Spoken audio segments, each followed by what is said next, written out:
Misalnya,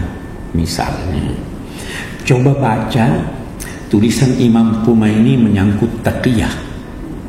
Itu beda sekali dengan pendapat. Ada perkembangan dong.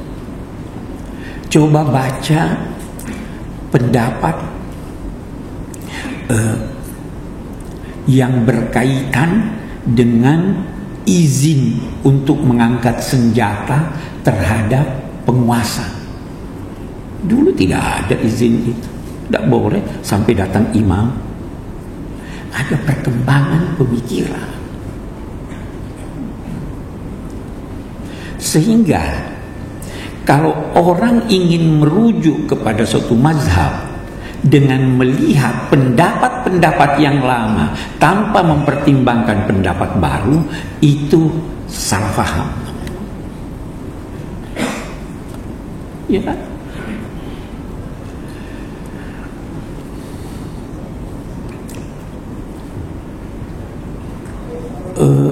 Yang ketiga, kita harus membedakan antara pendapat intelektual ulama cendekiawan dengan pendapat orang awam. Itu harus dibedakan. Kata Syekh guru saya, Syekh Abdul Halim Mahmud, ada bukunya At-Tafkirul Falsafi fil Islam.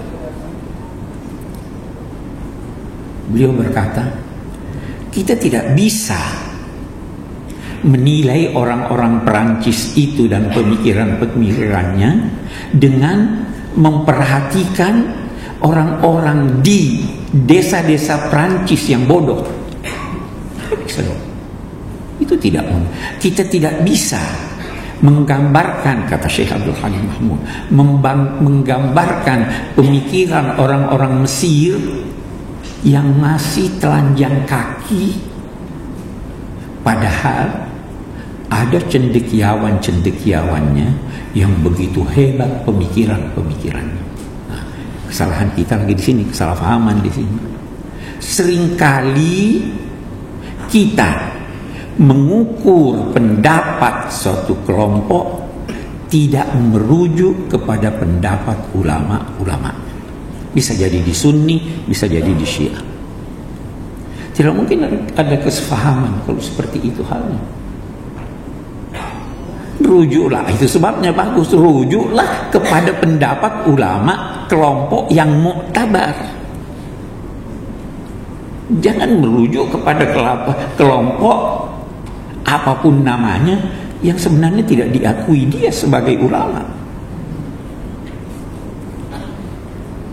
Dan itu banyak, bukan hanya di Syiah, di Sunni pun banyak. Saya ingin memberi contoh di Sunni yang saya banyak pelajari. Bagaimana pendapat ulama-ulama hadis menyangkut Imam Ghazali dalam bidang hadis. Katakan tidak ngerti hadis, Imam Ghazali. Bagaimana pendapat ulama-ulama tentang Imam Sayuti? Kata Syekh Muhammad Rashid Ridha, itu orang pengumpul kayu di malam hari. Hatibul Lail. Jadi semua itu bisa jadi apalagi sekarang kita. Ada sudah jadi kiai kan? Padahal itu sebabnya ada seorang penulis besar di Mesir, almarhum Abdul Qadir Audah, menyatakan problema umat kita adalah agama ini al-Islam baina jahli abnaihi wa ajzi ulamaihi.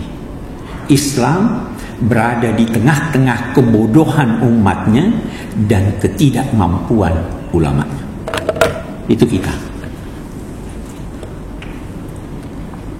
Sekali lagi,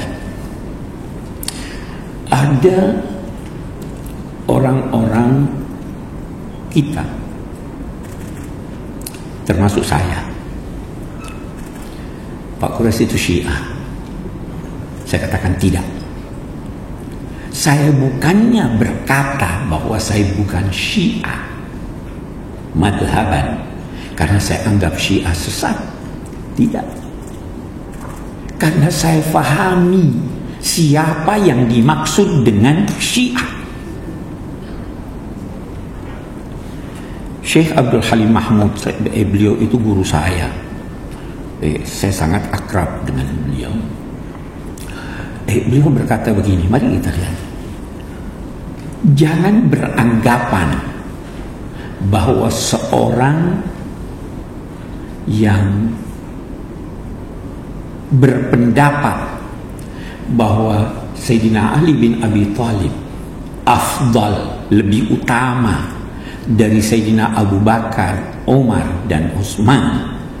Jangan berkata bahwa orang yang berpendapat demikian Syiah.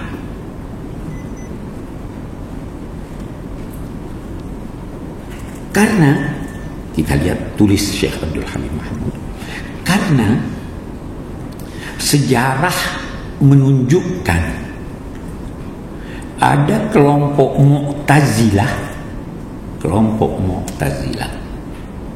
yang di Baghdad itu berbeda dalam sikapnya terhadap Sayyidina Ali dengan kelompok Mu'tazilah yang di Basrah. Yang di Basrah itu menilai bahwa Sayyidina Ali afdal dari Sayyidina Abu Bakar, Umar, dan Utsman.